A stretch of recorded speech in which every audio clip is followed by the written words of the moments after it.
భర్త భార్యను నమ్మాడు, భార్య భర్తను నమ్మింది, వారిద్దరూ దేవుని నమ్మారు.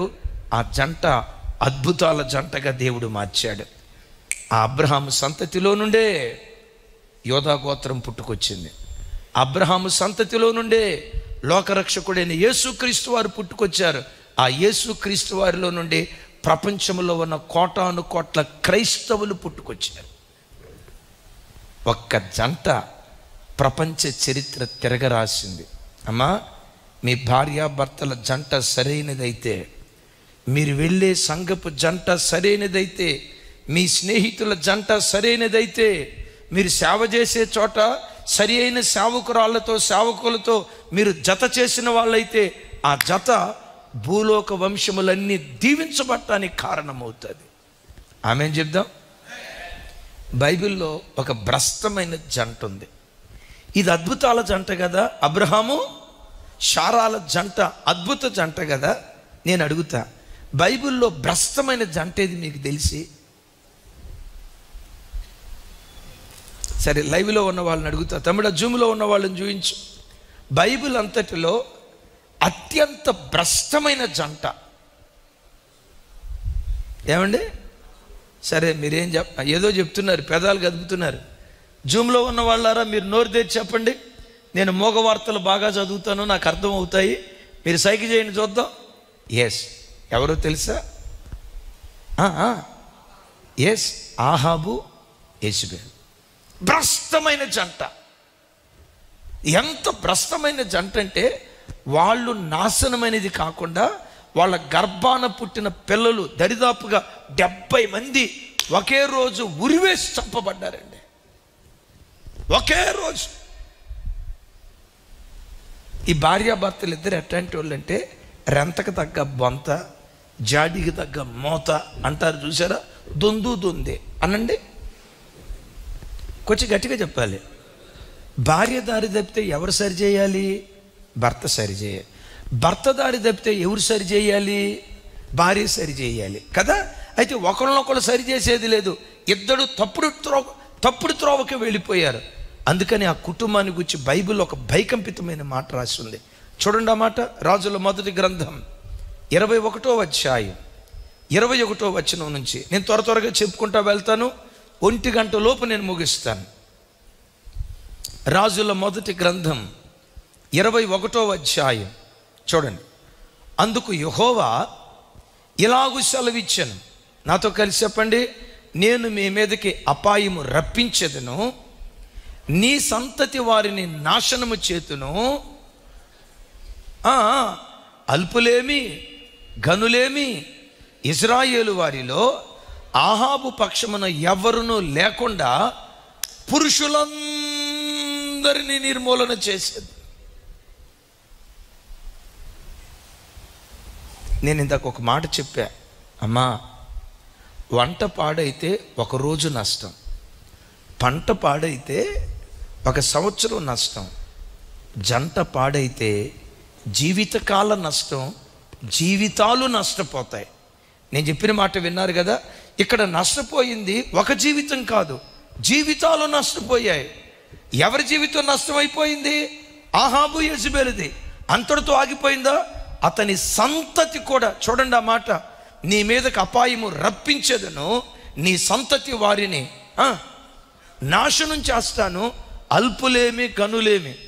మిమ్మల్ని నాశనం చేయటమే కాదు, మీ సంతతి నాశనం అవటమే కాదు, ఆహాబు ఇంటి వారి పక్షాన ఎవరైనా సపోర్ట్ చేయాలని ప్రయత్నం చేశారా? నా వైపు చూడండి. అబ్రహాము శారాల జంట కపుల్, అద్భుతమైన జంట, అద్భుతాల వేదికగా ఒక్క మాటలో చెప్పాలంటే ప్రపంచ చరిత్ర తిరగరాసిన కుటుంబంగా మారిపోయింది. ఆహాబు కుటుంబం కాలగమనంలో ఒక్కళ్ళు కూడా మిగలకుండా ఆహాబు కుటుంబీకుల రక్తాన్ని కుక్కలు నాకాయట. నా వైపు చూడండి. ఎవరు? నా వైపు చూసి చెప్పండి. ఎవరు? ఆహాబు కుటుంబీకుల రక్తాన్ని కుక్కలు నాకాయట.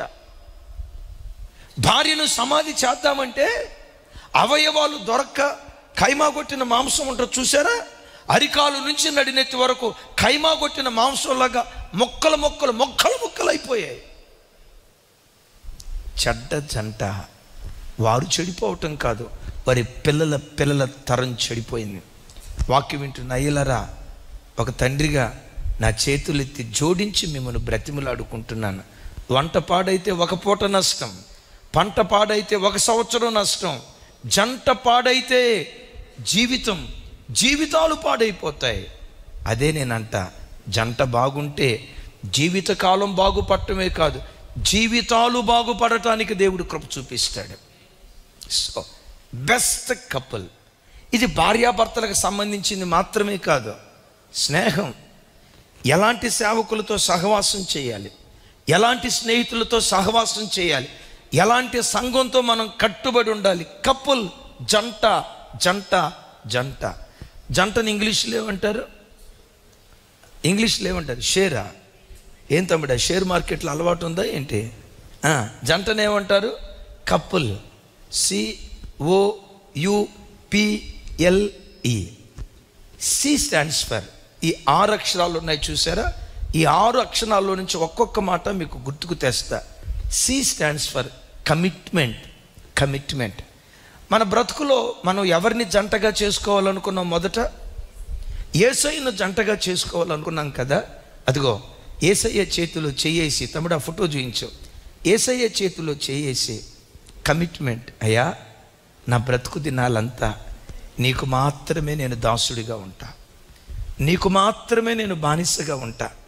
నీ చెయ్యి నేను ఎన్నడూ విడిచిపెట్టనయ్యా, నీ చెయ్యి నేను ఎన్నడూ విడిచిపెట్టనయ్యా, నా చెయ్యి కూడా నీవెన్నడూ విడిచిపెట్టొద్దయ్యా. నీకు నాకు మధ్యలో సైతానుగాడు ప్రవేశించకూడదు. ఆ అంకిత భావంతో దేవుని జంటగా చేసుకో. నీ బ్రతుకునే అద్భుతాల వేదికగా దేవుడు మారుస్తాడు. ఎట్ ద సేమ్ టైం మీలో వివాహమైన బిడ్డలకు చెప్తున్నాను, భార్యతో ప్రమాణం చేసావు కదా, భర్తతో ప్రమాణం చేసావు కదా. ఎలాంటి ప్రమాణం? కరువైన ఖడ్గమైన, వస్త్రహీనత అయినా ఉపద్రవమైన, మేలైన కీడైన, ఆరోగ్యమందు అనారోగ్యమందు, ఇతరులను ఆశించక నిన్ను నా పెండ్లి భార్యగా చేసుకుంటున్నాను అని కమిట్మెంట్ అయ్యావే. దేనికి నువ్వు కమిట్మెంట్ అయ్యావో, ఏ ప్రమాణం అయితే చేసావో, మీ భార్యాభర్తల మధ్యలో ఇంకొకరు జొరబడకుండా కుటుంబాన్ని జాగ్రత్తగా కాపాడుకోండి. తొలిటి కుటుంబం పాడైపోవటానికి కారణం ఏంటో తెలుసా? అవ్వాదాముల కుటుంబం పాడవటానికి కారణం ఏంటో తెలుసా? వారి మధ్యలో సైతానుగాడు ప్రవేశించాడు. యవన బిడ్డలారా, మీకు ఒక విలువైన మాట చెప్తాను. వివాహమైన బిడ్డలారా, మీకు ఒక మాట చెప్తాను. పరిశుద్ధ గ్రంథమైన బైబిల్లో వివాహమైన ఒక ఆయన ఉన్నాడు. ఆయన ఇలా ప్రమాణం చేసుకున్నాడు, నా కన్నులతో నేను నిబంధన చేసుకున్నా, పరాయి కన్యకను నేను ఎలా చూడగలను, పరాయి స్త్రీని నేను ఎలా చూడగలను అంటే ఎవరికి కమిట్మెంట్ అయ్యాడు? ఏ భార్యనైతే వివాహం చేసుకున్నాడో, నా బ్రతుకంతా నా భార్యతోనే, నా బ్రతుకంతా నా భర్తతోనే, మా ఇద్దరి మధ్యలో ఇంకొక స్త్రీ, మా ఇద్దరి మధ్యలో ఇంకొక పురుషుడు అడుగు పెట్టడానికి మేము అవకాశం ఇవ్వమని ఒక అద్భుతాల జంటగా యోబు జంట నిలవబట్టడానికి దేవుడు కృప చూపించాడు. యోబు భార్య కూడా చాలా భక్తి కలిగింది.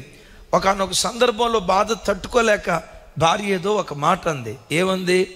ఎందుకయ్యా దేవుడు అంటావు, దేవుని దూషించి చచ్చిపో అంది. ఆ మాట అన్నప్పుడు యోబేమన్నాడు? మూర్ఖురాలు మాట్లాడినట్లు మాట్లాడవద్దన్నాడు. నేనంట, భార్యను మూర్ఖురాలు అన్నాడా? మూర్ఖురాలు మాట్లాడినట్లు మాట్లాడొద్దు. ఎందుకు ఆ మాట అన్నాడు? ఆవిడ మంచి జ్ఞానం కలిగింది. అమ్మా, ఎంత జ్ఞానం కలిగిన నీవు ఆ మూర్ఖులు మాట్లాడేట్టు మాట్లాడతావేంటి? వద్దు అంటే ఆ భార్యాభర్తలు ఇద్దరు అంత అద్భుతమైన కమిట్మెంట్, ఒకరికొకరు కమిట్మెంట్, అంకిత భావం అయిపోయారు. అద్భుతం తెలుసా? వాళ్ళ గర్భాన పుట్టిన 3 పిల్లలను గూర్చి, కుమార్తెలు గూర్చి రాసి ఉంటుంది బైబిల్లో. యోబు కుమార్తెలంత సౌందర్యవతులు ఆ దేశంలో లేరట. ఎందులో సౌందర్యవతులు అనుకుంటున్నారు? పరిశుద్ధతలో, ఆత్మీయతలో, దైవభక్తిలో ఆ కుమార్తెలంత సౌందర్యవతులు ఆ దేశంలో లేరట. ఎందుకంత అద్భుతమైన కుమార్తెలు, అంత అద్భుతమైన కుమారులు యోబుకు దేవుడు అనుగ్రహించాడో తెలుసా? ఆ జంట కమిట్మెంట్, పవిత్రమైనటువంటి జంట. ఆ పవిత్రమైన జంటలో నుండి చరిత్ర తిరగరాసే కుమారుల కుటుంబాన్ని, కుమార్తెల కుటుంబాన్ని దేవుడు లేవనెత్తాడు. ఈరోజు చాలామంది యవ్వన బిడ్డలు వివాహం కాకుండానే కాలుజారి తప్పటడుగు వేసి, ఆ అమ్మాయి నాకు లైఫ్ పార్ట్నర్, ఈ అమ్మాయి నాకు లైఫ్ పార్ట్నర్, రేపు తిరిగి పెళ్లి చేసుకుంటాం కదా, తప్పే ఉందని సహజీవనం చేసి కుటుంబాలను భ్రష్టు పట్టిస్తున్నారు. యవ్వన బిడ్డలకు ఒక హెచ్చరిక, అమ్మా యవ్వన పిల్లలు ఉంటే ఈ మాట విననీయండి. చూడండి ఆ మాట, మత్తయి సువార్త మరొక జంటను గురించి చెప్తాను. అదే మరియా యోసేపుల జంట. మత్తయి సువార్త 1వ అధ్యాయం 24-25 వచనాలు చూడండి. 24-25 వచనాలు నాతో కలిసి. యోసేపు నిద్ర మేలుకొని ప్రభు దూత తనకు ఆజ్ఞాపించిన ప్రకారము తన భార్యను చేర్చుకొని ఆమె కుమారుని కను వరకు ఆమెను ఎరుగకుండెను. ఒకసారి నా వైపు చూడండి. ఎంత పవిత్రత కలిగిన జంటో ఈ జంట. యోసేపుతో మరియకు ప్రధానం అయిపోయింది. ఈలోపు ఒక సమాచారం తెలిసింది, ఆవిడ గర్భవతి అని. ఇద్దరు ఒకే ఇంట్లో ఉన్నారు, ఒకే స్థలంలో ఉన్నారు. యేసయ్యను కనే వరకు మరియను ముట్టలేదట. ఎంత నిగ్రహత కలిగినోడు. అరే రేపు తిరిగి మనం పెళ్ళైపోతుంది కదా, మనకు వివాహం అయిపోతుంది కదా, ఆ తర్వాత తిరిగి మనం భార్యాభర్తలుగానే ఉంటాం కదా, మంచిది పానేయండి జరిగే కానిద్దాం అని చెప్పి తప్పుడు త్రోవలకు వెళ్ళాల. చూడండి, వివాహం జరిగే వరకు యోసేపు తన పవిత్రతను కాపాడుకున్నాడు. వివాహం అయ్యే వరకు మరియ తన కన్యత్వాన్ని కాపాడుకుంది. ఆ కన్యకల గర్భంలో నుండే లోకరక్షకులను దేవుడు పుట్టించాడు. ఆమేన్ చెప్తాం గట్టిగా. ఆ కన్యక గర్భంలో నుండి లోకరక్షకుణ్ణి దేవుడు పుట్టించాడు. ఆ లోకరక్షకుడే మన ఆరాధ్య దైవం ప్రభు అయిన యేసుక్రీస్తు వారు. యవ్వన బిడ్డలారా, నేను ఆ అమ్మాయిని నచ్చా, ఈ అమ్మాయిని ప్రేమించా, ఈ అమ్మాయితో వివాహం చేస్తే సరి అని నువ్వు తొందరపడి చేసుకున్నావా? ఇది తప్ప ఒప్ప అది ప్రక్కన పెడదాం. ఆ అమ్మాయిని ప్రేమించా, నేను వివాహం చేసుకుంటా, ఈ అమ్మాయిని ప్రేమించా, వివాహం చేసుకుంటా, రేపు తిరిగి వివాహం చేసుకుంటున్నా కాబట్టి నేను సహజీవనం చేస్తానని వివాహం కాకుండా తప్పుడు త్రోవలకు వెళ్తే ఇది తప్పో ఒప్పో మీ నోటితో ఒప్పిస్తా. మీరు ప్రేమించి పెళ్లి చేసుకున్నారు కదా, రేపు మీ పిల్లలు కూడా డాడీ నేను కూడా పలానా అమ్మాయిని ప్రేమించా, నాకు పెళ్లి చేయి డాడీ అని నీ కొడుకు నీ దగ్గరకు వచ్చి అంటే ఆ మాట వినటంతో నా బంగారు కొండ ఎంత ఘనకార్యం చేసావు నాయన, ఎప్పుడు చేయమంటావు అని పరిగెత్తుకుంటా చేస్తావా? రే బుద్ధి లేనోడా, చిన్నప్పుడు నీకు ఏ బట్టలు కొనిపెట్టాలో మేం కాదా సెలెక్ట్ చేసింది? The best. ఏ స్కూల్లో జాయిన్ చేయాలి, ఏ కాలేజీలో జాయిన్ చేయాలి, ప్రతిదీ మేం కాదా సెలెక్ట్ చేసింది? ఉత్తమమైన దాన్ని నీకు ఇవ్వలేదా? మరి ఇవన్నీ చేసినప్పుడు నీ పెళ్లి దగ్గర ఎవరు నీకు మంచో మేము నిర్ణయం తీసుకోలేమా అని తల్లిదండ్రులు అంటారు కదా. నేనంట, ఒకవేళ నువ్వు ఆ మాట అన్నావు అనుకో, అప్పుడు నీ కొడుకు ఏమంటాడు తెలుసా? డాడీ నువ్వు చేస్తేనేమో ఉప్పా, నేను చేస్తేనేమో తప్ప, నీ కొడుకు ఎక్కడ అంటాడునని నీ తప్పే నీ నోటికి తాళం వేస్తుంది. నా చేతులు ఎత్తి జోడించి దండం పెట్టి చెప్తున్నా, ఈ బాధ మీకు ఇప్పుడు అర్థం కాదు, వివాహం చేసుకున్నప్పుడు అర్థం కాదు, వివాహం చేసుకున్న 2-3 సంవత్సరాల తర్వాత అర్థం కాదు. నీ పిల్లలు పెరిగి పెద్దవాళ్ళు అవుతారే, అయ్యో ఆ బాధ గుండె కోత. మరియా యోసేపులను చూడండి, ఆ జంట ఎంత పవిత్రమైన జంట అంటే వివాహమయ్యే వరకు ఆవిడ తన ప్రక్కనే ఉన్న, తన ఇంటిలో ఉన్న ఆమెను కూడలేదు. నేనంట యోసేపుకి ఇంత పవిత్రత ఎందుకు వచ్చిందో తెలుసా? యోసేపు ఏ వంశంలో పుట్టినవాడంటే బోయాజు వంశంలో పుట్టినవాడు. బోయాజు ఎలాంటి వాడో తెలుసా? ఆ రాత్రి తన ప్రక్కనే మధ్యరాత్రి పూట ఒక అమ్మాయి వచ్చి తన ప్రక్కన పండుకుంటే ఆ అమ్మాయిని పట్టుకొని దొరికిందిరా ఛాన్స్ అని అనుకోకుండా ఎంత కమిట్మెంట్ కలిగినాడో తెలుసా? మధ్యరాత్రి పూట ఒక అమ్మాయి వచ్చి తన ప్రక్కన పండుకొని ఉంటే ఆ అమ్మాయిని ఇట్లా తట్టి, నా కుమారి ఏమన్నాడు? నా కుమారి. అలాంటి పవిత్రపు వంశావళిలో నుండి పవిత్రుడైన యోసేపు పుట్టుకొచ్చాడు. ఆ పవిత్రుడైన యోసేపులో నుండి లోకరక్షకుడైన యేసుక్రీస్తు వారు ఉద్భవించారు. ఎలాంటి జంట? బజారు జంట కాదు, బజారుగా తిరిగిన జంట కాదు, పోకిరిగా తిరిగిన జంట కాదు. ఇంత అద్భుతాల జంటలో నుండి చరిత్ర తిరగరాసే చరిత్రకారులు పుట్టుకొచ్చారు. ఎవరి బిడ్డలారా, నా చేతులెత్తి మిమ్మల్ని దీవిస్తున్నా. చెల్లి, నా చేతులెత్తి నేను దీవిస్తున్నా. నీ గర్భాన్ని ప్రవక్తల జన్మస్థానంగా దేవుడు చేయునుగాక. నీ గర్భాన్ని దేవుడు ధన్యం చేసి నీ గర్భములో నుండి లోకరక్షకులను దేవుడు పుట్టించునుగాక. ఒకవేళ గతంలో తప్పేదైనా జరిగిందా? సరే, తెలుసో తెలియకో జరిగిపోయిందా? ఇక మీదటైనా దేవా నా భార్యతోనే కమిట్మెంట్. నో, ఇంకొక దురాత్మ మాలో ప్రవేశించడానికి చోట్లేదు. చావైనా బ్రతుకైనా నా జీవిత భాగస్వామితోనని మీ వివాహ బంధాన్ని ఎంత పవిత్రంగా కాపాడుకుంటారో మీ ఇంటిని వేదికగా చేసుకొని అద్భుతాలు దేవుడు సృష్టించడం ప్రారంభిస్తారు. సి స్టాండ్స్ ఫర్, చెప్పండి, commitment. O stands for openness. Openness అంటే రహస్య జీవితం భార్యాభర్తల మధ్యలో, కుటుంబంలో, తల్లిదండ్రులకు పిల్లలకు మధ్యలో పొరపాటున ఉండకూడదు. ఈరోజు చాలా కుటుంబాల్లో పరిస్థితి ఏంటో తెలుసా? పిల్లల ఫోన్ తల్లిదండ్రులు ముట్టుకోలేని పరిస్థితి. ఒకవేళ ముట్టుకున్నా ఓపెన్ చేయలేరు. ఎందుకు? లాక్. ఒకప్పుడు ఇంటికి లాక్ వేసిన మాట ఏనా, ఇప్పుడు ఫోనుకు లాక్. పాస్వర్డ్ తల్లికి చెప్పడు, పాస్వర్డ్ తండ్రికి చెప్పడు.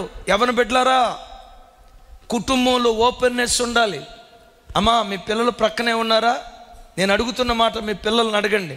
ఎవరిని బిడ్డ, నీ సెల్ ఫోన్ మీ అమ్మకు ధైర్యంగా ఇచ్చి, అమ్మా దీని పాస్వర్డ్ ఇది, ఇదిగో గ్యాలరీ పాస్వర్డ్ ఇది, వాట్సాప్ పాస్వర్డ్ ఇది, ఇదిగో చూడమ్మా అని ఎంతమంది యవ్వన బిడ్డలు తల్లిదండ్రులకు ధైర్యంగా చేతులకు ఫోన్ ఇచ్చి పాస్వర్డ్ చెప్తున్నారు. తల్లిదండ్రులకు కూడా నీ పాస్వర్డ్ తెలియదంటే ఎక్కడో రహస్య జీవితం నీకుంది, జాగ్రత్త.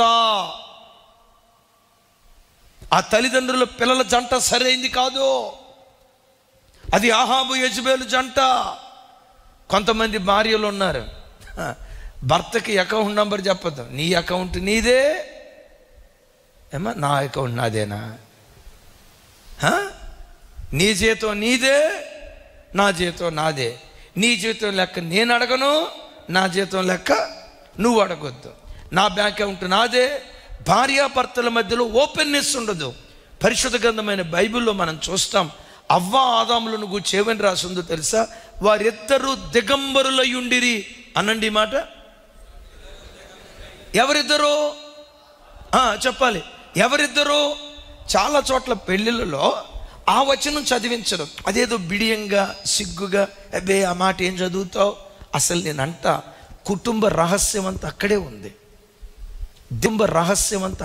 దిగంబరి అంటే అర్థం ఏంటో తెలుసా?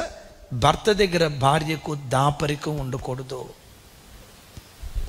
భార్య ప్రతిదీ పోసగుచ్చినట్లుగా, వివాహమైన తర్వాత జరిగే ప్రతిదీ భార్యకు పోసగుచ్చినట్లు చెప్పాలి, భర్తకు పోసగుచ్చినట్లు చెప్పాలి. ఎక్కడ చూసినా రహస్యం. ఒక అమ్మాయి ఎండి అంటే మాస్టర్ ఆఫ్ డాక్టర్ ఉంది, చూసారా? ఎంఎస్ చేసింది, సర్జన్, గొప్ప వైద్యురా. అయితే భార్యాభర్తల మధ్య వివాదం. గత ఉపవాస ప్రార్థనలకు, ఈ ఉపవాస ప్రార్థనలు కాకుండా గత ఉపవాస ప్రార్థనలకు వచ్చింది. భార్యాభర్తలు ఇద్దరు వచ్చారు. భర్త మీద చెప్తుంది, శాడిస్తండే, సాధించి వదిలి పెడతాడండి, నిద్ర లేని రాత్రులు గడుపుతున్నానండి, ఇలాంటి శాడిస్ట్ భర్త నాకు దొరికాడండి, విడాకులు ఇయ్యాలో ఏం చేయాలో అర్థం కావట్లేదండి, నా కొరకు ప్రార్థన చేయండి అని ఏడ్చింది. కొంతమంది ఆడవాళ్ళకి నెత్తి మీదే నీళ్ళ కొండ ఉంటుంది. వాళ్ళు చేసిన తప్పు చెప్పరు, భర్తను దోషం చేసి ఆడంత దుర్మార్గుడు ప్రపంచంలో లేడు అన్నట్లుగా ఏడ్చి వినే మాలాంటి అమాయక చక్రవర్తులను కూడా ఏడిపిస్తారు. ఇందులో అందివేసిన చెయ్యి ఆడవాళ్ళు మగవాళ్ళు మీరే తేల్చుకోండి, నాకు తెలియదు. కళ్యాణ్, ఇందులో అందివేసిన చెయ్యెవరు? ఆడవాళ్ళ మగవాళ్ళ? ఆ తమ్ముడు ఎడ చూస్తున్నాడో తెలుసా? ఏమంటే ఏమవుతుందో నా పేరు పెట్టి పిలిచాడు అయ్యగారు, మా ఆవిడిని నా మీద యుద్ధానికి వస్తుందేమో. ఆ చెల్లి అట్టాడిది కాదులే, అయినా దేవుని బిడ్డలు అట్లాంటి వాళ్ళు కాదు. సరే ఏంటయ్యా అన్నాను, ఎందుకయ్యా భార్యను అట్లా సాధిస్తున్నావు, తప్పు కదా అంటే, అయ్యగారు నేను సాధిస్తున్నానో నా భార్య సాధిస్తుందో ఒక్కసారి మీరు చెప్పండి. నా సెల్ ఫోను నా భార్యకి ఇచ్చా, నా పాస్వర్డ్ చెప్పాను. నా భార్య ఎప్పుడైనా తన సెల్ ఫోన్ పాస్వర్డ్ నాకు చెప్పిందేమో అడగండి. తనకి 2 నంబర్లు ఉన్నాయి, ఒక పర్సనల్ నంబర్, నా నంబర్ కూడా నాకు తెలియదు. నాకు ఇచ్చిన నంబర్ ఎప్పుడు స్విచ్ ఆఫ్. తన పర్సనల్ నంబర్ ఏనాడు నాకు ఇవ్వలా. ఈ రోజు వరకు తన ఫోన్ నేను ముట్టుకున్నానా బస్సమని కోపం లేస్తుంది. నాకు ప్రైవేట్ లైఫ్ ఉండాలి, నా పర్సనల్ లైఫ్లోకి నువ్వు అడుగు పెట్టకూడదు. భార్యాభర్తల మధ్యలో పర్సనల్ ఏంటయ్య గారు మీరు చెప్పండి అని అన్నాడు. అంతసేపు ఏడ్చిన మనిషి అట్టాటి అని అయ్యగారికి చెప్తే అట్టాటి చెప్పకూడదు అంది. అంటే నిన్న మాట చెప్పేవు కానీ నీ దరిద్ర బుద్ధి చెప్పలేదు కన్నా. నీ దరిద్ర బుద్ధి అట్టట్లయ్య గారు మా పాస్వర్డ్, నా ఫోన్ పాస్వర్డ్ నేను ఎందుకు చెప్తా? ఏడుస్తా ఏమన్నాడు తెలుసా? మధ్యరాత్రి వరకు ఎవరితో యూట్యూబ్లో, మధ్యరాత్రి వరకు ఎవరితో జూమ్లో మాట్లాడుతుంది అయ్యగారు. అదేమంటే హాస్పిటల్ విషయాలు డిస్కస్ చేశాను అంటుంది అయ్యగారు. ఒక్క మాట అన్నానా పోలీస్ స్టేషన్కి పరిగెత్తిద్ది అయ్యగారు. దైవజనమ, ఓపెన్నెస్. ప్రతి భర్త భార్య దగ్గర ప్రతిదీ ఓపెన్గా ఉండాలి. ప్రతి భార్య భర్త దగ్గర ఓపెన్గా ఉండాలి. రహస్యాలు పొరపాటున ఉండకూడదు. మీకు తెలుసా, బైబిల్లో భర్తకు తెలియకుండా ఒక రహస్యాన్ని దాచిపెట్టింది, తండ్రికి తెలియకుండా ఒక రహస్యాన్ని దాచిపెట్టింది. ఆ రహస్యాన్ని దాచిపెట్టి మార్గ మధ్యలో అకాల మరణాన్ని పొందుకుంది. ఎవరు? Thank you. ఎవరు? రాహేలు. తండ్రి ఇంటి నుండి ఒక విగ్రహాన్ని దొంగిలించింది, తండ్రికి చెప్పలా. తండ్రి దగ్గర రహస్యం. యవన ఆడపిల్లలారా, యవన మగపిల్లలారా, అమ్మా నాన్న దగ్గర రహస్యం మెయింటైన్ చేస్తున్నారేమో జాగ్రత్త. తండ్రి లాబాను దగ్గర రహస్యం, భర్త యాకోబు దగ్గర రహస్యం. లాబాను వచ్చి అన్నాడు, ఇదిగో నా విగ్రహాన్ని ఎవరో దొంగిలించారు. యాకోబు తెలియక ఏమన్నాడు తెలుసా? చూడండి అన్నమాట. ఆదికాండం 31వ అధ్యాయం 32వ వచనం. 31, 32 చూడండి అన్నమాట. ఎవని యొద్ద నీ దేవతలు కనబడునో, పెద్దగా చెప్పాలి, ఎవని యొద్ద నీ దేవతలు కనబడునో వాడు బ్రతకకూడదు.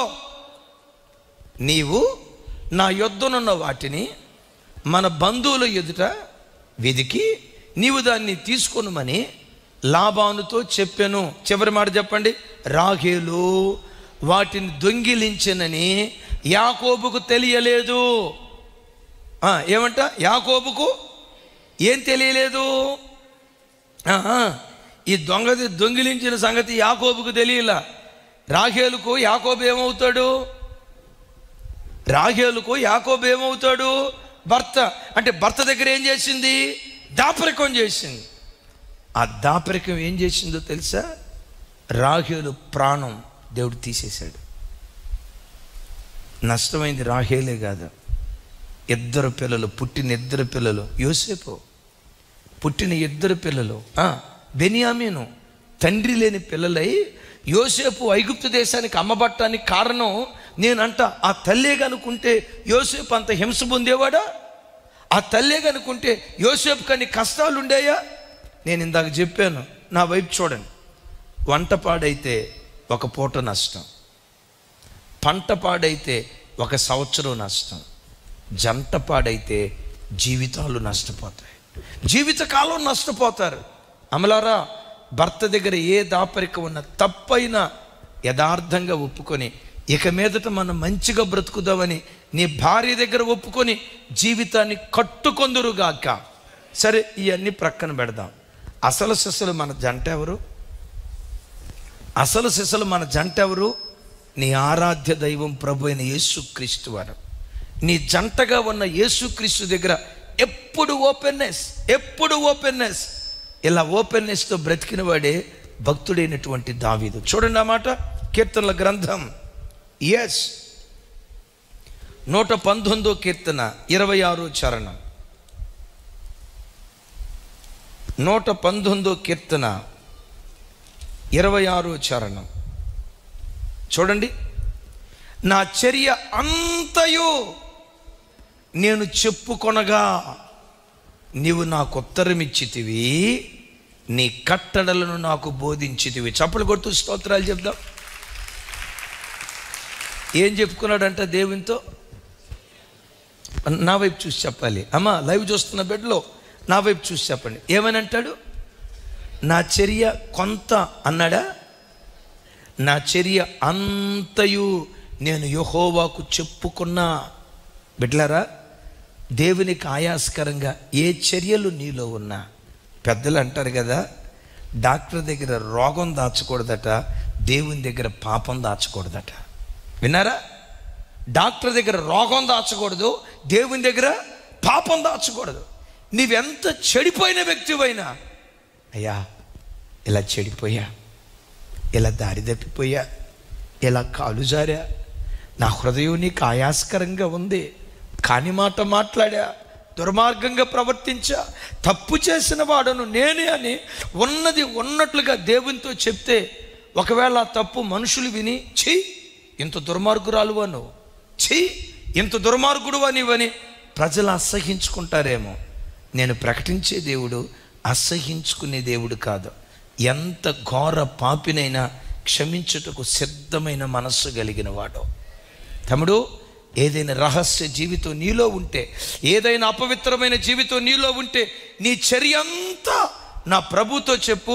ఇప్పుడే ఈ మధ్యాహ్న కాలమందే తన బాహుబలత చాపి జగటగల దొంగ ఊబిలో నిన్ను పైకెత్తి మరి అన్నడు నీ పాదములు జారిపోకుండా క్రీస్తు అనే బండ మీద నీ పాదాలు దేవుడు స్థిరపరచునుగాక. దేవా నన్ను స్థిరపరచయ్యా నాశపడిన బిడ్డలు. చప్పుడు కొడుతూ ఆయనకి స్తోత్రాలు చెప్దాం. ఆమెన్. మూడవది couple. C stands for commitment, O stands for openness, U stands for unity. Unity, unity. Again U stands for understandability లేక యూనిటీ. ఎప్పుడు కుటుంబంలో జంట మధ్య ఐక్యత ఉండాలి. నా వైపు చూడాలి. ఏముండాలి? ఒక ఇద్దరు సేవకులు పనిచేస్తున్నారు, వాళ్ళిద్దరి మధ్య ఐక్యత ఉండాలి. ఇద్దరు భార్యాభర్తలు కలిసి బ్రతుకుతున్నారు, వాళ్ళిద్దరి మధ్య ఐక్యత ఉండాలి. సేవకుడికి విశ్వాసులకి మధ్యలో ఐక్యత ఉండాలి. అందుకనే ఎప్పుడు చెప్తా కదా, 1+1 = 2. ఆ లెక్కలు అందరికీ తెలిసలేదు సార్. 1+1 = 2 అంట. ఆ లెక్కలు అందరికీ తెలుసు. ఎల్కేజీ వాడిని అడిగినా చెప్తారు. కానీ బైబిల్ ఇచ్చే క్యాలిక్యులేషన్ ఏంటో తెలుసా? 1+1, 1 వైఫ్, 1 హస్బెండ్. 1+1 = 1. 1+1 1, 1+1+1, 1 వైఫ్, 1 భర్త, 1 పిల్లలు. 1+1 1+1 = 1. చర్చిలో 1000 మంది విశ్వాసులు ఉన్నారు. 1+1 1+1 ప్లస్ పెట్టుకుంటా పోండి. ఈ 1000 వనలన్నీ 1 అయిపోవాలి. ఐక్యత ఎక్కడుంటుందో మీకు తెలుసా? దేవుని ఆశీర్వాదపు ప్రవాహం అక్కడ పొంగి ప్రవహించడానికి దేవుడు కృప చూపిస్తాడు. గట్టిగా చెప్దాం ఆమేన్. పెద్దగా చెప్దాం ఆమేన్. వినపడలేదు, గట్టిగా చెప్పాలా? వినపడాల, గట్టిగా చెప్పాలా? ఇంకోసారి ఐక్యత ఎక్కడుంటుందో ఆశీర్వాదపు ప్రవాహం అక్కడ ఉంటుంది. బైబిల్లో ఒక కుటుంబం పిల్లల్ని పెంచే విషయంలో ఐక్యత లేదు. విచిత్రం ఏంటంటే, నానేమో పెద్దోడిని పంచుకున్నాడు, అమ్మేమో చిన్నోడిని పంచుకుంది. నాన్న పెద్దోడిని చూసినప్పుడల్లా నా బంగారు కొండ అంటూ ఉండేవాడు. అమ్మ చిన్నోడిని చూసిన తర్వాత నా వజ్రాల కొండ అంటూ ఉండేది. యూనిటీ లేదు. సొంత అన్నదమ్ములు సార్, ఒక తల్లికి పుట్టిన పిల్లలు సార్, ఒక తల్లి ఎంగిలిపాలు దగ్గర పెరిగిన పిల్లలు సార్, ఒక తల్లి కడుపున పుట్టిన పెద్దోడంటే చిన్నోడికి, చిన్నోడంటే పెద్దోడికి పడదు. ఎందుకో తెలుసా? ఆ మంట పెట్టింది కూడా అమ్మా నానే. ఎంతకా జంట ఎవరై ఉండొచ్చు? మీ చుట్టాలయ్య అమ్మ, అంత కరెక్ట్గా చెప్పారు. ఎవరో జంట? ఇస్సాకేమో యేసోపు అంటే ఏశావు అంటే ఇష్టం అంట. రిబ్కాకేమో కొంతమంది తల్లులు చూడండి, తల్లిదండ్రులు చూడండి, తల్లి పబ్లిక్గా చెప్పిద్ది, మా పెద్దోడంటే నాకు ప్రాణం అండే, మరి చిన్నోడంటే ఆ మాట చిన్నోడు ముందు చెప్తుంది. ఈ బుద్ధి లేని తల్లి, ఆ బుద్ధి లేని తల్లి. కొంతమంది తల్లులు ఉంటారు, నాకు చిన్నోడంటే ఏంటంటే ఉందే ఒకటే ప్రాణం. బావుడు చెప్పే నాకు చిన్నోడంటే ప్రాణాలు. ఈ దరిద్ర మాటలు మాట్లాడద్దు. అఫ్కోర్స్ చిన్నోడు ప్రవర్తన సత్ప్రవర్తనతో ఉండి ఉండొచ్చు, దాన్ని బట్టి మనసులో నీకు ఒక సాఫ్ట్ కార్నర్ ఉండొచ్చు. అది పిల్లల ముందు చెప్తే పిల్లలిద్దరు ఏమవుతారు? బద్ధ శత్రువులు అవుతారు. నేనంట అలా బద్ధ శత్రువులు అవటాన్ని బట్టి ఆ అన్నదమ్ముల మధ్యలో బయలుదేరిన వైరం, యాకోబు ఇశ్రాయేలు అయ్యాడు, ఏశావు ఎదోము అయ్యాడు. ఎదోము సంతానానికి ఇశ్రాయేలు సంతానానికి నేటికి యుద్ధాలే. ఎందుకో తెలుసా? ఒక జంట తప్పుటడిగేసింది. బిడ్లారా నా వైపు చూడండి, మన జంట ఎలా ఉండాలో తెలుసా? ఇంత కూడా గ్యాప్ ఉండకూడదు. జంట ఎలా ఉండాలో చెప్తా. మోషే యెహోషువ జంట అద్భుతాలు సృష్టించింది. ఏలియా ఎలీషాల జంట అద్భుతాలు సృష్టించింది. ఎలీషా గెహజీల జంట చెప్పాలి. తమ్ముడా, గెహజీ ఎవరో తెలీదా? ఏలియా ఎలీషాల జంట 200 అభిషేకంతో కూడుకున్న పరిచయం జరిగింది. కానీ ఎలీషాకి దౌర్భాగ్యుడు గెహజీ దొరికాడు, సరైన జంట దొరకలా. సరే, ఒక జంట ఎంత అద్భుతాలు సృష్టిస్తుందో. ఇప్పుడు గుర్రపు బండి ఉందండి, లేకపోతే ఎద్దుల బండి ఉందండి. ఇటువైపు ఒక ఎద్దు ఉంది, ఇటువైపు ఒక ఎద్దు ఉంది. జత ఎడ్లు మంచి బలం కలిగినవి. ఇక చూడండి, ఆ ఎద్దుల బండి పోద్దండి, వాయు వేగంతో ట్రైన్ ఏం సరిపోతుంది దీని ముందు, అంత వాయు వేగంతో వెళ్తుంది. ఒక ఎద్దు బలమైనదై రెండో ఎద్దు బలమైనదే కానీ సోమరిపోద్ది, కష్టపడదు. అది ఇలాంటి జత దొరికితే ఏమైపోద్ది?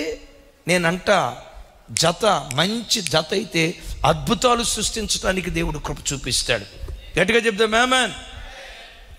జత ఎప్పుడు సరిగ్గా ఉండాలంటే ఒక మర్మయుక్తమైన మాట చెప్తా, ఎప్పుడు అపార్థం చేసుకోకూడదు. ఆమేన్.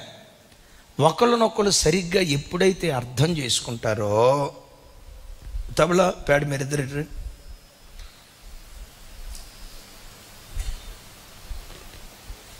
ఎప్పుడైతే అర్థం చేసుకుంటారో, ఆ అర్థం చేసుకునే మనసు ఉన్నప్పుడు ఇద్దరండి అటొకళ్ళు స్టేజ్ మీద కనపడుతున్నారు. స్టేజ్ దిగిన తర్వాత తెక్కలు చేష్టలు చేయకూడదు. అర్థమైందా? మిమ్మల్ని ప్రపంచం చూస్తుంది. తమ్ముడు యెహోషువ అర్థమైందా? స్టేజ్ ఎక్కారు, కనపడుతున్నారు, అందరికి కనపడతారు. దిగిన తర్వాత తెక్కలు చేష్టలు చేయకూడదు, జాగ్రత్త. ఆమెన్. పెద్దగా చెప్దాం ఆమెన్, గట్టిగా చెప్దాం ఆమెన్. ఐక్యత ఉండాలంటే అండర్స్టాండింగ్ ఉండాలి. ఇప్పుడు అత్త కోడలకు గొడవైంది. వీరిద్దరూ అనుకోండి, వీళ్ళిద్దరూ అత్త కోడలు. నువ్వు కోడలివి, ఈయనత్త. ఈ అత్త కోడళ్ళు జుట్టు పట్టుకునే దాకా వెళ్ళింది. సరిగ్గా అప్పుడు భర్త వచ్చాడు. నేను భర్తను అనుకోండి, ఒక మాట, ఏమత్త, ఎవరు అత్తయ్య, ఎవరు కోడలు? నువ్వు అత్త, ఏమత్త, ఏం కోడలు. ఈలోపు భర్త వచ్చాడు, జుట్లు పట్టుకున్నారు. వెంటనే భర్త వచ్చి భార్య దగ్గరికి వెళ్ళి, బుద్ధి లేదానా, తల్లి మీద చేయేస్తా, బుద్ధి లేదానా ఆయన దెబ్బ కొట్టాడు అనుకోండి. సహజంగా ఇప్పుడు ఆడవాళ్ళు ఏం చేస్తారు చెప్పండి? ఈయన ఎప్పుడు వాళ్ళ అమ్మ పాటే పాడతాడు.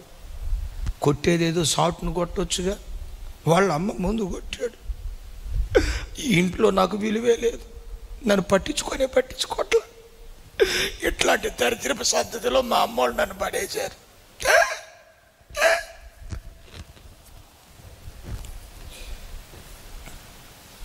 పో నీకు విడాకులు ఇస్తాను అని కొంతమంది అంటారు. అదే అర్థం చేసుకునే భార్య, అండర్స్టాండింగ్ మైండ్ ఉన్న భార్య ఏం చేస్తుందో తెలుసా? నిజమే, మేమిద్దరం చేసింది తప్పే.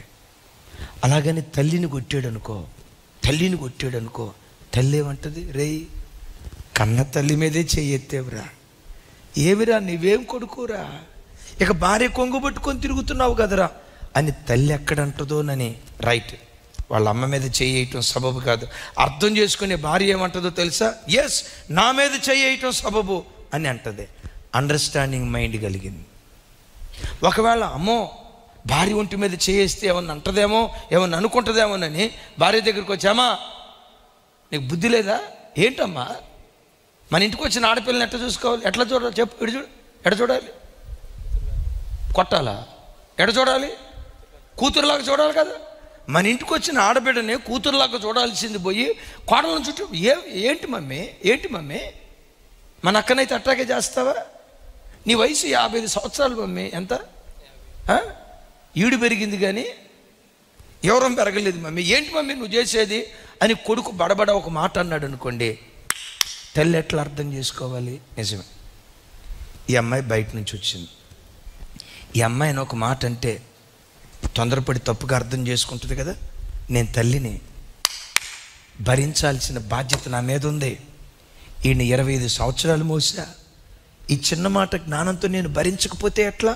నాన్న నువ్వు అన్నదే కరెక్ట్రా, నువ్వు నన్ను అంటమే రైట్ రా. ఇప్పుడు భార్యనంటే ఆ అమ్మాయి బయట నుంచి వచ్చింది కదా, అలిగి బాధపడిద్దిరా, నువ్వు భలే జ్ఞానంగా చెప్పావురా అని సహవాష్ నాయన నా కొడుకు అనిపించావు. ఆ అండర్స్టాండింగ్ మైండ్ ఉందనుకోండి, ఆ కుటుంబం ఎంత ఐక్యంగా ఉంటుందంటే అంత ఐక్యంగా ఉంటుంది. ఆ జంట అద్భుతాలు సృష్టించే జంటగా దేవుడు మారుస్తాడు. అట్లా కాకుండా చూడు అదే పెద్దలు ఓరకనలా అడ్డం వేసుకున్నప్పుడే బిడ్డంట, గడ్డం వచ్చినప్పుడు బిడ్డ కాదట. ఆడికి భార్య వచ్చింది, పెళ్ళం వచ్చింది, మారిపోయాడు. భార్య కొంగు పట్టుకొని తిరుగుతున్నాడు. పద్దాకల మా భార్య మరి నా భార్య అనకపోతే అందరి భార్య అంటాడు ఏంటి? చెప్పండి. దాన్ని కొంగు పట్టుకొని తిరుగుతున్నాడు అని కొంతమంది జ్ఞానం లేని తల్లులు కాపురంలో చిచ్చు పెడతారు. బిడ్డలారా, ఎప్పుడు ఒకరినొకరు సరిగ్గా అర్థం చేసుకుంటే ఐక్యత. బైబిల్లో ఒక ఐక్యత చెప్తా, అహరోను, మిరియాము, మోషే, ఆ ముగ్గురి తోబుట్టువుల ఐక్యత ఇజ్రాయేలీల చరిత్ర తిరగరాసింది. చప్పలు కొడుతూ స్తోత్రాలు చెప్దాం. ఏం చెప్పాను? ఇజ్రాయేలీల చరిత్ర తిరగరాసింది. అహరోను, మోషే ఎక్కడైనా వివాదపడినట్లుగా ఒక్క క్షణం కూడా మనం చూడం. ఓ చిన్న సందర్భంలో మిరియాం ఏదో తప్పుటడుగు వేయబోతే దిద్దుబాటు చేశారు. వాళ్ళ ముగ్గురి ఐక్యత ఇజ్రాయేలు జాతిని ఉద్ధరించింది. తల్లి నా వైపు చూడు, మీ ఐక్యత మీ కుటుంబాన్ని ఉద్ధరించునుగాక, మీ పిల్లలను ఉద్ధరించునుగాక. నేనంటాను, ఒక కుటుంబానికి నువ్వు పరిమితం కాదు, ఒక జాతిని ఉద్ధరించే జాతి ఉద్ధారకులుగా దేవుడు నిలవబెట్టునుగాక. అయితే ఇలా ఉద్ధరించడానికి ఒకళ్ళనొకళ్ళు ఎలా అర్థం చేసుకుని ఐక్యంగా ఉన్నారో ఒక మాట చెప్తాను, చూడండి. ఆ మాట నిర్గమకాండం 4వ అధ్యాయం 15వ వచనం 16వ వచనం. నాతో కలిసి నీవు అతనితో మాట్లాడి అతని నోటికి మాటలు అందించవలెను, నేను నీ నోటికిని అతని నోటికిని తోడయ్యుండి మీరు చేయవలసిన దాన్ని మీకు బోధించదను. అతడే నీకు బదులుగా జనములతో మాట్లాడును, అతడే నీకు నోరుగా ఉండును, నీవతనికి దేవునిగా ఉందువు. గుండెలు బద్దలు చేసే మాట. ఇప్పుడు చూడండి, ఇట్రా చిన్నోడా అభిషేక్, రాజు ఇట్రా ఏడు.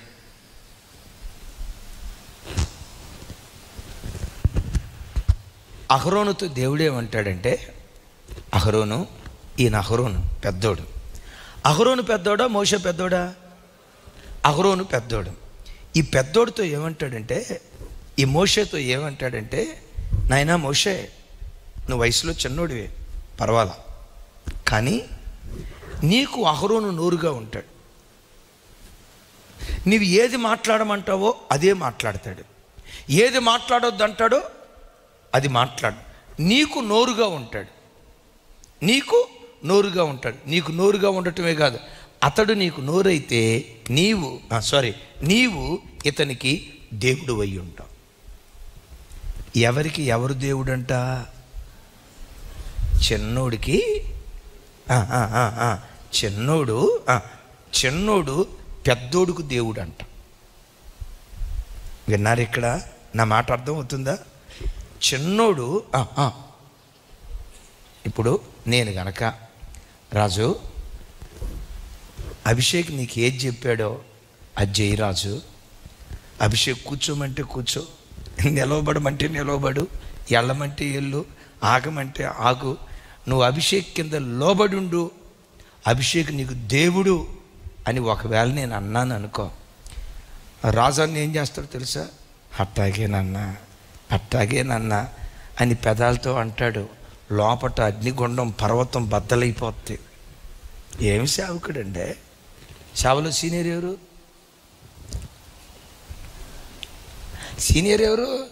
నేను సీనియర్. కనీసం ఆ జ్ఞానం కూడా పెద్దవాళ్ళకు ఉండదా?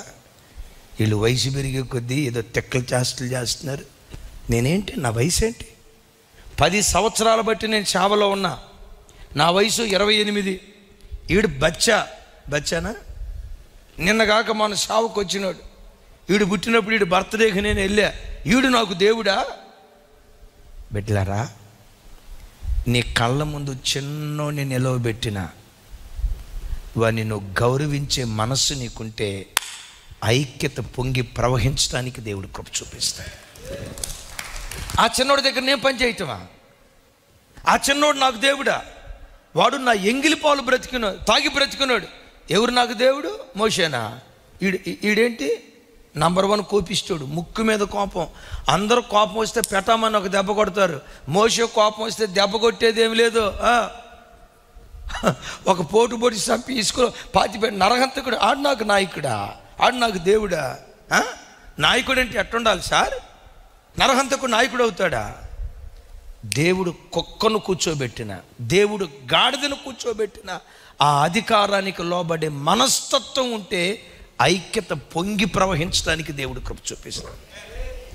ఐక్యత ఎక్కడుంటుందో నేను మరలా చెప్తున్నాను. అహరోను, మోషే, మిరియాము వాళ్ళ ఐక్యత ఇజ్రాయేలీల చరిత్ర తిరగరాసింది. అన్నదమ్ముళ్ళు వాక్యం వింటున్నారా? చిన్న చిన్న మనస్మర్థలు మీ మధ్యలో ఉంటాయి, వాస్తవమే. కానీ ఓ దైవజనుడిగా చెప్తున్నాను, తమ్ముడు అన్నతో కలు, అన్నా తమ్ముడితో కలు. ఆడ చిన్నోడు బచ్చాగాడి దరిద్ర మాటలు మాట్లాడుకో. ఆ చిన్నవాడితో కూడా కలిసి నువ్వు పని చేయటం ప్రారంభించు. ఇజ్రాయేలు చరిత్ర, మోషే కుటుంబం ఎలా తిరగరాసిందో నీ కుటుంబం ద్వారా కూడా క్రైస్తవ జాతి చరిత్ర తిరగరాస్తాడు దేవుడు. Couple, T stands for commitment, O stands for openness, next U stands for unity, P stands for patience. చెప్పండి గట్టిగా, చెప్పండి గట్టిగా. నా వైపు చూడాలి. If you see me angry, calm me down. And if I see you angry, I will calm you down. సరే, కుటుంబంలో ఓర్పు చాలా గొప్పది, సహనం చాలా గొప్పది. జంట బైబిల్లో బహు అందగత్య ఆ తల్లి, రూపవతి, బహు సౌందర్యవతి, బహు అందగత్య. ఆ బహు అందగత్యకి మొరటోడైన భర్త దొరికాడు. మోటోడు, దుర్మార్గుడు. ఎవరా జంట చెప్పండి? మీకు వీళ్ళంతా మీ చుట్టాలాకున్నారమ్మా. అందరి పేర్లు టకాటకా చెప్తున్నారు. రాజ్కుమార్ అన్న చూడండి. నాబాలు మోటోడు, మొరటోడు, దుర్మార్గుడు. అంత దుర్మార్గుడికి బహుగుణవతి, అమ్మో సుగుణాల సంపత్తి కలిగింది అబీగయీలు. అంత సుగుణాలు కలిగిన భార్య దొరికింది. ఈ మోటోను చూసిన తర్వాత ఈ మోటోడితో నేను కాపురం చేయటమా, ఈ దుర్మార్గుడితో నేను కాపురం చేయటమా, వీటితో పాటు వాడు తాగుబోతాడు. నీకు తెలుసా, తాగుబోతాడు. బైబిల్లో రాసి ఉంది, నా సొంత మాటలు చెప్పట్లా. కానీ ఏనాడు వివాహమైంది కదా, భర్త నుంచి విడుదల కోరలా. దుర్మార్గుడైనా సహించుకుంటూ కాపురం చేసింది, పనికి మాలినోడైనా సహించుకుంటూ కాపురం చేసింది. వింటున్నారు ఈ మాటలో? దుర్మార్గుడైనా సహించుకుంటూ కాపురం చేసింది, తాగుబోతైనా సహించుకుంటూ కాపురం చేసింది. ఈరోజు చూడండి, ప్రజలకు కొదువైంది, ఆస్తి బాగా అభివృద్ధి చెందుతుంది, ఉద్యోగాల్లో ఇంక్రిమెంట్లు ఉన్నాయి, ఆస్తిపాస్తులు ఇంక్రిమెంట్ ఉన్నాయి. ఇవన్నీ ఉన్న సంసారం విచ్ఛిన్నమైపోవటానికి కారణం ఏంటంటే ఏ వ్యక్తికి చూసినా ఓపిక తక్కువైపోయింది. పెళ్ళి 3 రోజుల్లో విడాకులు తీసుకున్న భక్తులు ఉన్నారు. భక్తులు, నేను బయట వాళ్ళ సంగతి చెప్పట్లా, పెళ్ళై 3 రోజుల్లో విడాకులు తీసుకున్న భక్తులు ఉన్నారు. 1 రోజుల్లో విడాకులు తీసుకున్న భక్తులు ఉన్నారు. 2 నెలల్లో విడాకులు తీసుకున్న భక్తులు ఉన్నారు. కారణం ఏంటంటే ఓర్పు లేని ప్రజలు. మీకు తెలుసా, ఫాస్టెస్ట్ విడాకులు దుబాయ్లో జరిగాయి. ఫాస్టెస్ట్ విడాకులు ఎంతసేపట్లో తెలుసా? జస్ట్ 3 నిమిషాల్లో విడాకులు అయిపోయినాయి అంట. అమ్మ, నువ్వు అట్టు ఇచ్చేవు కాక, మీ దగ్గరికి ఏదైనా కేసులు వస్తే అట్లాంటి కార్యక్రమాలు చేయకండి. మీకు ఏదైనా కేసులు వస్తే అట్లాంటి పనులు చేయొద్దమ్మా. సాధ్యమైనంత వరకు కలపటానికి ప్రయత్నించు తల్లి. దేశానికి దీవెన కారణంగా దేవుడు నేను చేయును గాక.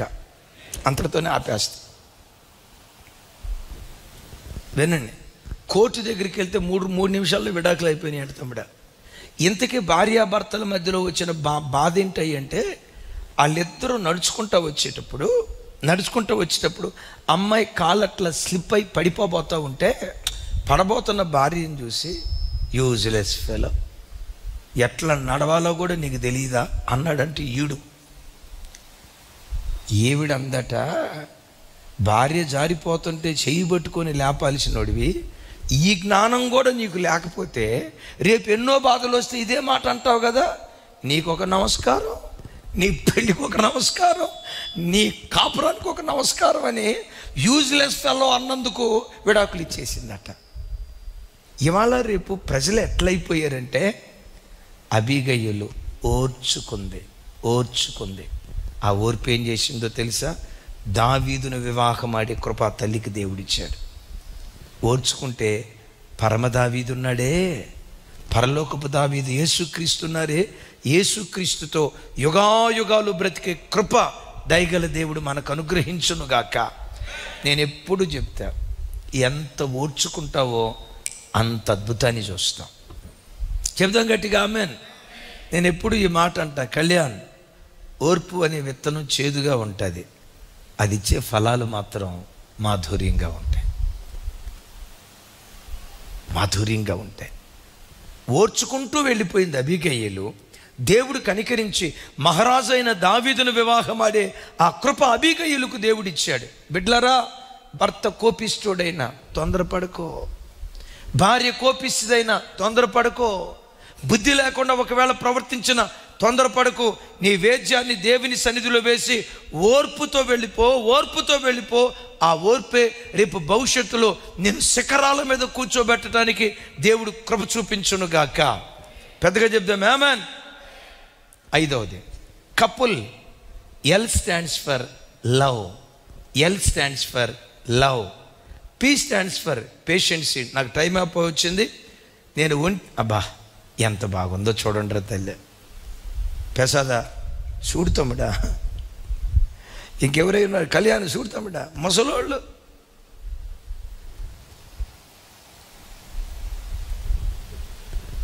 అబ్బా తమ్ముడా, ఫొటోస్ సేకరించింది ఎవరో తెలియగానే దేవుడు ఆ తమ్ముడు దీవించుగాక. బాలు చూడు, ఎప్పుడైనా చెలికి అట్లా ప్రేమగా ముద్ద అన్నం పెట్టావా, కొట్టావా? కొట్టడం ఏంటో తమ్ముడా. చూడు, ఒక 2 సేవకులు కలిసి పనిచేస్తే అట్లా ప్రేమగా ఉండాలి. 2 దైవ సేవకులు కలిసి పనిచేస్తే అట్లా ప్రేమగా ఉండాలి. ఇద్దరు సేవకురాలు, ముగ్గురు సేవకురాలు పనిచేస్తే ఒక తండ్రి కడుపున పుట్టకపోయినా, ఒక తల్లి కడుపున పుట్టకపోయినా అలాంటి ప్రేమ ఉండాలి. ఎందుకు ప్రేమ ఉండాలో తెలుసా? నా బైబిల్ చెప్తున్న మాట, ప్రేమ క్షేమాభివృద్ధి కలుగు చేస్తుంది. నేను చాలాసార్లు చెప్పా, దేవుని కృప, నేను ఒక ప్రేమికుణ్ణి. నా చిన్నతనం నుంచి నా తోబుట్టులను ప్రేమించా, నా తల్లిదండ్రులను ప్రేమించా, నా బంధువులను ప్రేమించా, నా రక్త సంబంధికుల్ని ప్రేమించా. సేవకు వచ్చిన తర్వాత నాకు ఇచ్చిన సేవకుల పిల్లలందరినీ ప్రేమిస్తా. నాకు ఇచ్చిన నా సంఘ బిడ్డలను, నా కుటుంబాన్ని గతంలో ఎలా ప్రేమించేవాడినో అంతకంటే ఎక్కువ ప్రేమించే కృపదేవుడు నాకు అనుగ్రహించాడు. 25వ సంవత్సరంలో నేను సేవకు వచ్చా. అప్పుడు నా వయసు ఎంత అని చెప్పాను? నేను సేవకు వచ్చే రోజు వరకు నేను ఎప్పుడైనా సెలవులకు మా ఇంటికి వెళ్తే ఒకే మంచం మీద మా నాన్న ఇక్కడ పడుకుంటే, మా అమ్మ ఇక్కడ పడుకుంటే మధ్యలో నేను పడుకునేవాడిని. అమ్మా ఆమె చెయ్యమ్మా, నాన్న నా మీద ఖాళీ, నాన్న ఇటు ఖాళీ వేసేవాడు, అమ్మట్ట చెయ్యేసేది. పరలోకం ఎక్కడో లేదు, మా చిన్నపాటి పూరింట్లోనే ఉంది. అరే ప్రేమగా మాట్లాడుకోరండి. ఎప్పుడు కసుబూసి మొఖాలు ఎట్టుంటాయో తెలుసా? అవధం దాగిన మొఖాలు. ఆ క్రిస్మస్ రోజు ఒక్కరోజు మాత్రం 1000 వాట్స్ బల్బు, ఆ తర్వాత ఎప్పుడు చూసినా అవధం దాగిన మొఖాల్లాగా ఉంటాయి. ప్రేమ క్షేమాభివృద్ధి కలుగు చేస్తుంది. చప్పుడు కొట్టు స్తోత్రాలు చెప్దాం పెద్దగా చెప్పండి. ప్రేమ ఏం కలుగు చేస్తుంది? ప్రేమ ఎప్పుడు క్షేమాభివృద్ధి కలుగు చేస్తుంది. బైబిల్లో ప్రేమికులు అనే భార్యాభర్తలు ఎవరైనా ఉన్నారు చాలామంది. వారిలో ఒక కుటుంబాన్ని గురించి చెప్పకుండా లేను. ఎవరో తెలుసా? అకుల, ప్రిస్కిల్లా. అకుల, బైబిల్లో వాళ్ళ పేరు 6 పర్యాయాలు రాయబడింది. ఈ భార్యాభర్తల్లో ఉన్న ప్రత్యేకత ఏంటంటే, బైబిల్లో ఏ భార్యాభర్తల గురించి రాసినా అబ్రహాం గురించి మాట్లాడేటప్పుడు అబ్రహాము పేరు మాత్రమే దేవుడు రాశాడు. షారా గురించి మాట్లాడేటప్పుడు షారా ఒక్కదాని పేరే రాశాడు. ఇస్సాకు గురించి మాట్లాడేటప్పుడు ఇస్సాకు పేరు ఒక్కటే రాశాడు. రెబెక్కా గురించి మాట్లాడేటప్పుడు రెబెక్కా పేరు ఒక్కటే మాట్లాడాడు. బైబిల్లో ఏ భార్యాభర్తల గురించి మాట్లాడినా భర్త ప్రస్తావన వచ్చినప్పుడు భర్త పేరు, భార్య ప్రస్తావన వచ్చినప్పుడు భార్య పేరు. కానీ వీళ్ళ ప్రస్తావన వచ్చినప్పుడు, భర్త ప్రస్తావన వచ్చినప్పుడు వెంటనే భార్య పేరు రాసేవాడు, భార్య ప్రస్తావన వచ్చినప్పుడు వెంటనే భర్త పేరు రాసేవాడు. అకులకును ప్రిస్కిల్లకును వందనములు చెప్పుడి, అకులకును ప్రిస్కిల్లకును వందనములు చెప్పుడి, ప్రిస్కిల్లకును అకులకును, ప్రిస్కిల్లకును అకులకును, ప్రిస్కిల్లకును అకులకును, ప్రిస్కిల్లకును. కొంతమంది తెలియక ప్రిస్కిల్లా అకుల, అకుల ప్రిస్కిల్లా అని అంటే కొంతమంది ఏమనుకున్నారు తెలుసా? అన్నా చెల్లెళ్ళు అనుకున్నారంట. అన్నా చెల్లెలు కాదు, భార్యాభర్తలు. అంటే పౌలు వాళ్ళని ఎప్పుడు చూసినా ఒంటరిగా చూడలేదు. బిడ్లారా చెప్తున్నాను, వన్స్ వివాహమైన తర్వాత భర్తను విడిచి భార్య ఒక్కరోజు కూడా దూరంగా ఉండకూడదు. భార్యను విడిచి భర్త ఒక్కరోజు కూడా దూరంగా ఉండకూడదు.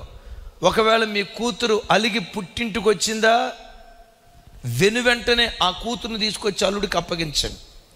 వాడు దారి తప్పినోడా, బుద్ధి మాటలు చెప్పండి, హెచ్చరించండి. దేవుడు జతపరిచిన వారిని ఏ నరుడు.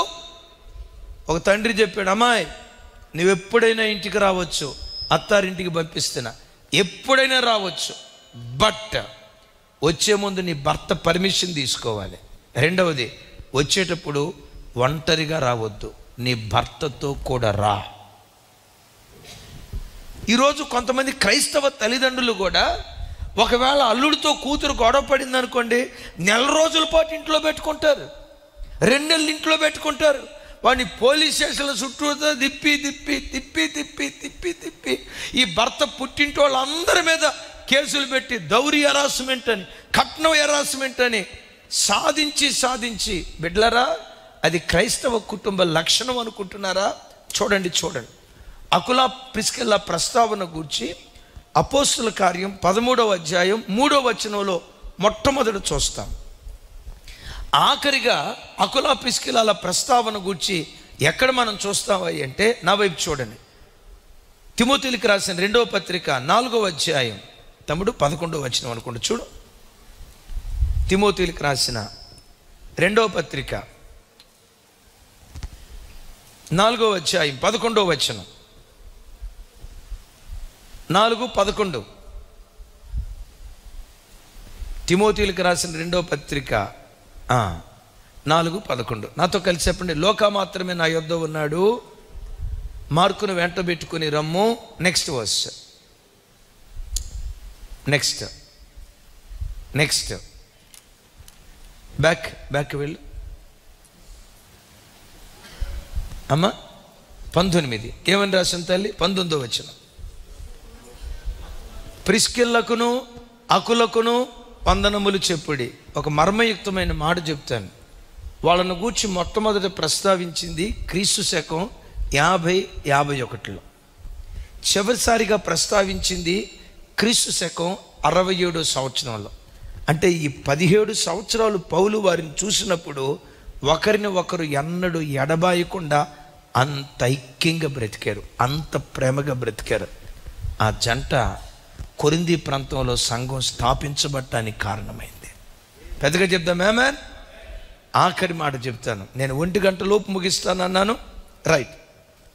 ఆఖరి మాట, ఈ స్టాండ్స్ ఫర్ ఎంకరేజ్మెంట్. ఈ స్టాండ్స్ ఫర్ ఎంకరేజ్మెంట్. చూడండి, భుజం మీద చెయ్యేసి తడుతుంది. కుటుంబంలో కానీ, సేవకుల మధ్యలో కానీ, సేవలో కానీ ఎప్పుడు ప్రోత్సాహం ప్రోత్సాహం ప్రోత్సాహం ఉండాలి. ఆ ఇన్స్పిరేషనల్ వర్డ్, ఆ పతనమైపోయిన వ్యక్తిని కూడా మాటల ద్వారా చెయ్యి పట్టుకొని మనం పైకి లేపేవారిగా ఉండాలి. ఈ సృష్టిలో ప్రోత్సాహానికి మారుపేరు ఎవరో తెలుసా? నేను ప్రకటించే నా ప్రభు అయిన యేసుక్రీస్తు వారు. ఆయన ఎప్పుడు కృంగిన వాడిని, చచ్చిన వాడిని కూడా పైకి లేవనెత్తుతాడు. ఒకనొక రోజు ఒక ఆయన గానుగుల చాటున మిద్యానీయులకు భయపడి గోధుమలు దొల్లగొట్టుకుంటున్నాడు. ఆ పిరికాయన దగ్గరికి వచ్చి నా దేవుడు ఏమంటాడు తెలుసా? పరాక్రమము కలిగిన బలాఢ్యుడా గిద్యోనో అనండి, పెద్దగానండి. ఆయన పిలిస్తే నాకు డౌట్, ఆయన ఏం చేసి ఉంటాడో తెలుసా? ఎవరుండ్రా దేవుడు పిలుస్తున్నాడు? ఒకవేళ నన్ను పిలవాల్సి వస్తే గిద్యోను అనేవాడు. ఇంకా కరెక్ట్గా చెప్పాలంటే ఒరి పిరికి సన్నాసి గిద్యోను అనాలి. అలాంటిది పరాక్రమం కలిగిన బలాఢ్యుడా గిద్యోను అంటున్నాడంటే ఎవరు కూర్చో అంటున్నాడని అటు ఇటు ఎతకాల. అవి వెతుకుంటాడు. దేవుడు స్పష్టంగా చెప్తాడు, పరాక్రమం కలిగిన బలాఢ్యుడా గిద్యోను. ఆ పిరికి వాడిని ప్రోత్సహించి ప్రోత్సహించి ప్రోత్సహించి ప్రోత్సహించి ఆ పిరికోడిని పరాక్రమవంతుడిగా దేవుడు మార్చాడు. అందుకని నేను అంట, ఎప్పుడు నీ దేవుని జంటగా చేసుకో. కృంగిన స్థితిలో కూడా ఆయన చేతి స్పర్శ పాతాళములో నుండి పతాక స్థాయికి నిన్ను లేవనెత్తుతాడు. ఆయన స్పర్శ నువ్వు అనుభవిస్తే, ఆయన మెల్లనైన స్వరం నువ్వు వింటూ ఉంటే, ప్రతి క్షణం యేసయ్యను జంటగా చేసుకొని నువ్వు బ్రతికితే ప్రతి క్షణం నేనంట. ఇప్పుడు మేము పిల్లలకు ప్రోత్సాహంగా ఉన్నాం, చిన్న మంచిగా ప్రసంగం చేశారా, చక్కగా పాడారు నాయనా, బాగా ఉన్నారు, మంచిగా సేవ చేస్తున్నారు, మేము ప్రోత్సహిస్తాం. నేనంట, నన్నెవరు ప్రోత్సహించి ఉంటారు? దైవ సేవకురాలను ఎవరు ప్రోత్సహించి ఉంటారు చెప్పంటారా? మా ఇన్స్పిరేషన్, ఏ దేవుని నమ్మి ఈ సేవలో అడుగుపెట్టామో ఆ దేవుడే మమ్మల్ని ప్రోత్సహించాడు. అఫ్కోర్స్ కొంత రాజశేఖరయ్య గారు ప్రోత్సహించారు, అయితే వారు ఎక్కడో మదనపల్లిలో ఉంటారు. ఎవరయ్యా ప్రోత్సహించిందంటే వాళ్ళు ప్రోత్సహించడం, వీళ్ళు ప్రోత్సహించడం కాదు. లేఖనాన్ని బట్టి నిన్ను పురికొల్పుకుంటూరా, దేవుని బట్టి నిన్ను ప్రోత్సహించుకో. యేసయ్యకు మహిమ కలుగునుగాక. ఆ గిద్యోను ద్వారా ఇశ్రాయేలు జాతిని ఉద్ధరించినట్లుగా బిడ్డలారా, ఒకసారి నా వైపు చూడు. నీవు దేవుని బట్టి ప్రోత్సహించుకో. నిన్ను దేవుడు పుట్టించాడంటే ఊరకు పుట్టించలా, ఓ బృహత్తరమైన ప్రణాళిక నీ మీద దేవునికి ఉంది. ఆయన ప్రణాళిక నెరవేర్చబడును గాక. పౌలు వారు తిమోతిని ప్రోత్సహిస్తున్నాడు. చూడండి ఆ మాట. ఇది చదువుకొని ప్రార్థన చేసుకుందాం. తిమోతిలకు రాసిన మొదటి పత్రిక 2వ అధ్యాయం 18-19 వచనాలు. మొదటి అధ్యాయం అనుకుంటా, తిమోతిలకు రాసిన మొదటి పత్రిక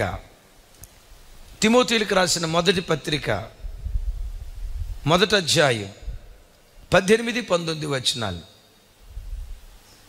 నాతో కలిసి చెప్పండి. నా కుమారుడు అయిన తిమోతి, నువ్వు విశ్వాసమును మంచి మనస్సాక్షి కలిగిన వాడవై నిన్ను గూర్చి ముందుగా చెప్పబడిన ప్రవచనము చొప్పున ఈ మంచి పోరాటము పోరాడవలెనని వాటిని బట్టి ఈ ఆజ్ఞ నీకు అప్పగించుచున్నాను. యేసయ్యకు మహిమ కలుగును గాక.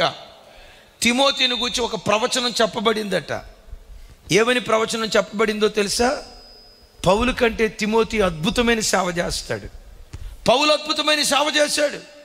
పౌలు చేసిన సేవ కంటే పౌలు జత పనివాడైన తిమోతి ఇంకా అద్భుతమైన సేవ చేస్తాడు. ఇది తిమోతిని గూర్చి చెప్పబడిన ప్రవచనం.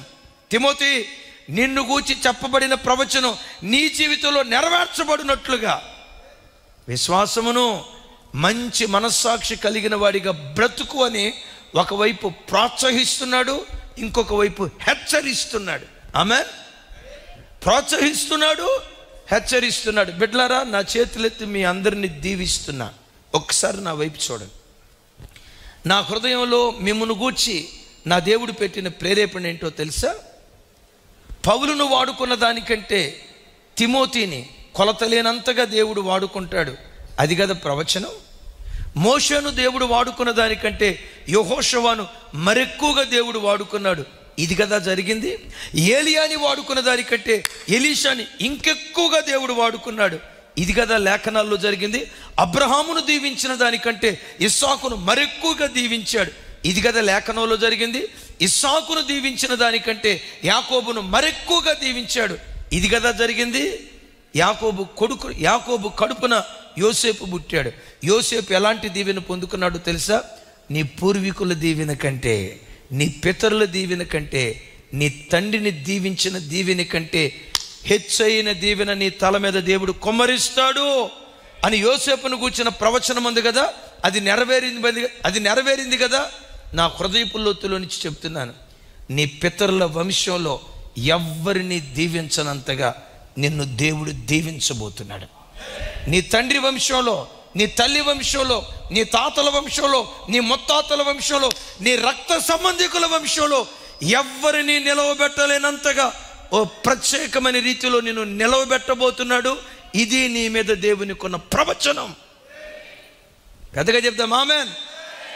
మంచి మనస్సాక్షి, విశ్వాసం కలిగి బ్రతుకుదాం. ఒకరిని ఒకరు ప్రోత్సహించుకుందాం. నీ మీద నీ దేవునికి ఏ ప్రణాళికలు ఉన్నాయో, మీ జంట మీద ఏ ప్రణాళికలు ఉన్నాయో అవన్నీ దేవుడు నెరవేర్చునుగాక. మోకరించుదాం. జంట, couple. C stands for commitment, O stands for వన్నే openness, U stands for unity, P stands for patiency, L stands for love, E stands for encouragement. E 6 గుణాలు మా జంటకు దయచేయి, మా సేవకులకు దయచేయి, మా కుటుంబానికి దయచేయి, మాకు మా పిల్లలకు మధ్య దయచేయి, మా భార్యాభర్తల మధ్య దయచేయి. ప్రభు సన్నిధిలో కోరుకుందాం. ఒక్క నిమిషం మీ కొరకు నేను ప్రార్థన చేస్తాను.